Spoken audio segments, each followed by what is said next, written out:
एक कस्बे में एक विधवा अंधी औरत रहती थी। उसका एक बेटा था जिसके पालन पोषण की सारी जिम्मेदारी उसके कंधों पर थी। वह अपने बेटे को पढ़ा लिखा कर एक बहुत बड़ा आदमी बनाना चाहती थी, इसलिए उसने उसका दाखिला कस्बे के सबसे अच्छे स्कूल में किया।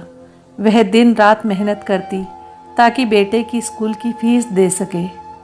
लड़के के स्कूल के बच्चे उसकी माँ के बारे में जानते थे। वे सब उसे अंधी का बेटा कहकर चिढ़ाते थे। लड़का इससे बहुत परेशान था।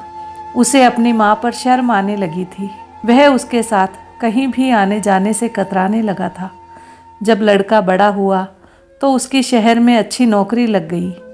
उसने अपनी माँ से वादा किया कि शहर में मकान लेकर वह उसे लेने आएगा। लेकिन वह शहर गया तो फिर लौटकर वापस नहीं आया। उसकी अंधी माँ उसका इंतज़ार करती रह गई। कई महीने बीत गए, लड़के की कोई खबर नहीं आई। एक दिन अंधी से रहा नहीं गया और वह बेटे से मिलने शहर पहुंच गई। पूछते पूछते वह बेटे के ऑफिस पहुंची। वहां सिक्योरिटी गार्ड ने उसे रोक लिया। अंधी औरत ने गार्ड को अपने बेटे का नाम बताया और बोली कि उससे जाकर कह दो कि गांव से कोई मिलने आया है। गार्ड ने जाकर उसके बेटे को बताया। बेटे ने ऑफिस की खिड़की से देखा तो उसे अपनी माँ गेट के बाहर खड़ी नजर आई। वह ऑफिस में सबके सामने अपनी माँ की वजह से शर्मिंदा नहीं होना चाहता था। उसने कहला दिया कि वह ऑफिस में नहीं है। अंधी औरत वहाँ से चली गई।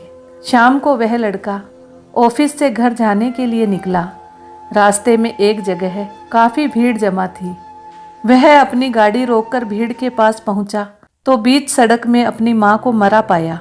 उसके हाथ में एक चिट्ठी थी जिसमें लिखा था, बेटा, बड़े दिन हो गए थे, तेरी कोई खबर नहीं मिली। चिंता हो रही थी, इसलिए तुझसे मिलने चली आई। तू तो अब बड़ा आदमी बन गया है। तुझसे मिलना अब शायद मुझ गरीब की किस्मत में नहीं, लेकिन मैं बहुत खुश हूँ तेरे लिए। तूने अपना ही नहीं मेरा भी सपना पूरा किया। मलाल है कि तेरी तरक्की देख नहीं सकती।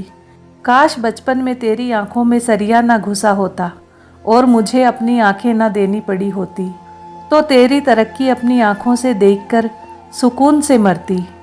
तेरी अंधी माँ। ये पढ़कर लड़का फूट फूट कर रोने लगा। जिस अंधी माँ पर उसे शर्म आती थी, उसने उसके लिए कितना बड़ा बलिदान किया था। वह आत्मग्लानि से भर उठा और जिंदगी भर खुद को माफ़ नहीं कर पाया। कभी कभी हम अनजाने में ऐसी गलतियां कर जाते हैं जिसका पछतावा हमें उम्र भर रहता है। इसलिए किसी ने सच ही कहा है, माता पिता अपने बच्चों के लिए अपना सब कुछ निछावर कर देते हैं। उनका हमेशा सम्मान करना चाहिए।